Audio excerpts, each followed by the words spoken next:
What if the future of handheld gaming is already in your hands and it's more powerful than ever? The ASUS ROG Ally 2 has just leaked, and it's not just an upgrade, it's a game changer. With up to an AMD Ryzen Z2 Extreme and a massive 64 gigabytes of memory, this next-gen beast could redefine portable gaming performance. But that's just the beginning. Xbox fans have already rallying behind the rumored next-gen console name, one that feels so perfect, it's sparking serious hype. Meanwhile, the new Backbone Pro controller is aiming to become the one device to rule them all, bridging the gap across platforms. And in the world of games design, Cliff's Obscure Expedition 33 is being praised as a new blueprint for gaming future, a stunning balance of AAA ambition on a AA budget, and its indie soul. Let's dive into what could be the most exciting shift in gaming tech and philosophy this year.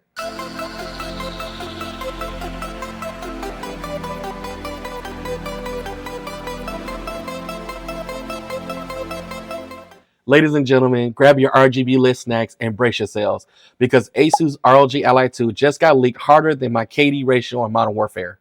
And oh boy, ASUS didn't just tiptoe into next gen, they triple backflipped with a Ryzen Z2 Extreme processor and a jaw-dropping 64 gigabytes of RAM.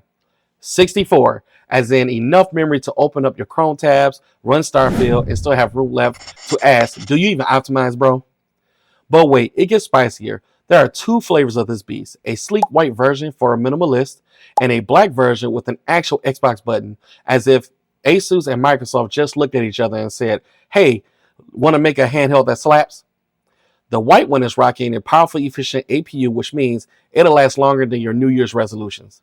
While the black one is going full throttle, 36 watts of raw performance, and enough power to make your gaming chair sweat. Design-wise, the Ally 2 looks like it hits the gym.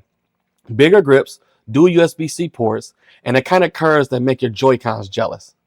No official word yet on the pricing yet, but with all these leaks and certifications flying in the form of every continent, ASUS is basically whispering, we'll see you at Computex. So yeah, the handheld wars just got a new final boss. Who's ready? Hold on to your analog sticks, folks, because Backbone just dropped a controller that's trying to be the Swiss Army knife of gaming, and it might actually pull it off. Meet the Backbone Pro, a sleek little unit that looks like it's just waiting for you to dock your phone, but surprise, it doesn't need your phone's emotional support anymore. This thing went wireless, independent, and possibly got a gym membership because it's heavier, sturdier, and ready to connect to everything from a Steam Deck to a smart TV, an iPad, or even your cousin's weird Android box that somehow still runs Flappy Birds.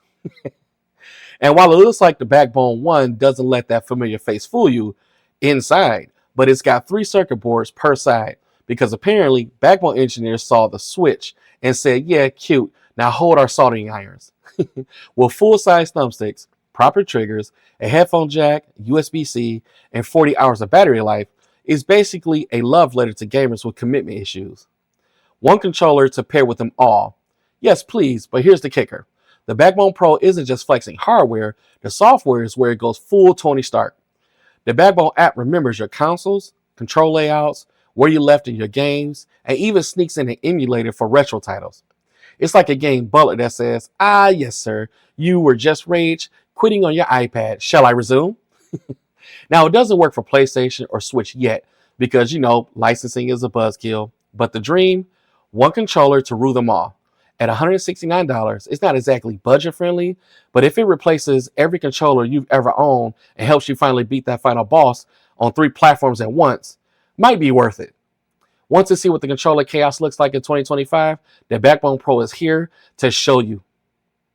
The Xbox 360, the golden age, the time when Mountain Dew flowed like wine. Achievements made us feel like digital gods, and Halo 3 LAN parties made us think we were tactical geniuses, even though we're just yelling, he's behind you, like a squad of caffeinated squirrels. But now, in 2025, we're on the brink of the next generation of Xbox consoles, and people are asking the real hard-hitting question, like, hey, what the heck are the names going to be this time? We went from Xbox to Xbox 360, then jumped to Xbox One, because math is clearly optional in Redmond. Then came Xbox Series X and Series S, which sounds more like Elon Musk baby names than we game consoles. Welcome to the family of Xbox AE-XII. So naturally, fans have taken it to Reddit, aka the Digital Philosopher's Lounge. to toss around ideas for the next Xbox should be called. Should Microsoft go with something sleek like Xbox Cobra, something confusing like Xbox Two, or if it's even though it's the 6-1, or something aggressively fabulous like Xbox Magenta? But then, like a pixelated beam from the heavens, one user said, what we're all were thinking, Xbox 720. Yes, the double 360. Twice the spin, twice the power, twice the childhood trauma for getting no scope in COD lobbies. It's the perfect name. It's nostalgic, it's bold, and best of all, it implies we come from a full circle twice. Maybe, just maybe, we're finally back to the magic. So Microsoft, listen up.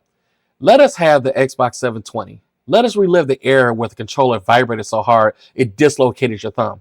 Let us reconnect to our roots where the red ring of death united us as a shared grief. And most importantly, give us a name that makes sense without the whiteboard and a TI-84 calculator. Xbox 720, baby. Make it happen. All right, forgive me if I butchered this name.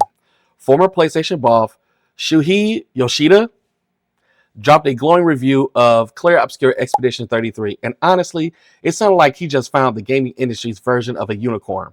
A game with AAA dreams on a AA budget, and an indie heart that didn't explode into a flaming mess halfway through development.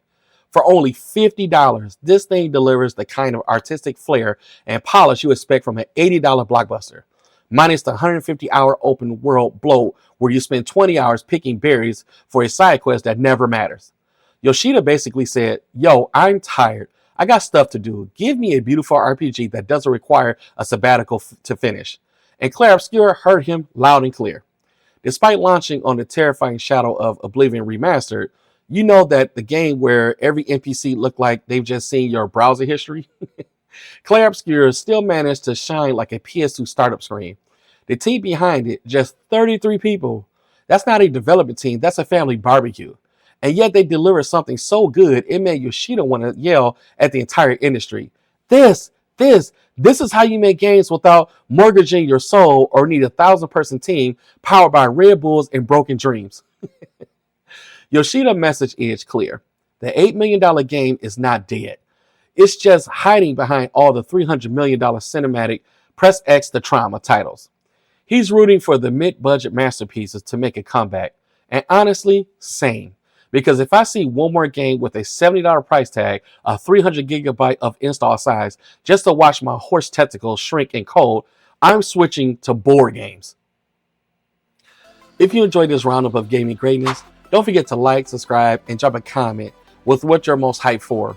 Which one of these you think will actually live up to the buzz? This is Ramon from Ramon's Digital and Retro Fusion. I'm signing off. Keep it locked, stay pixel perfect, and I'll catch you in the next one. Peace.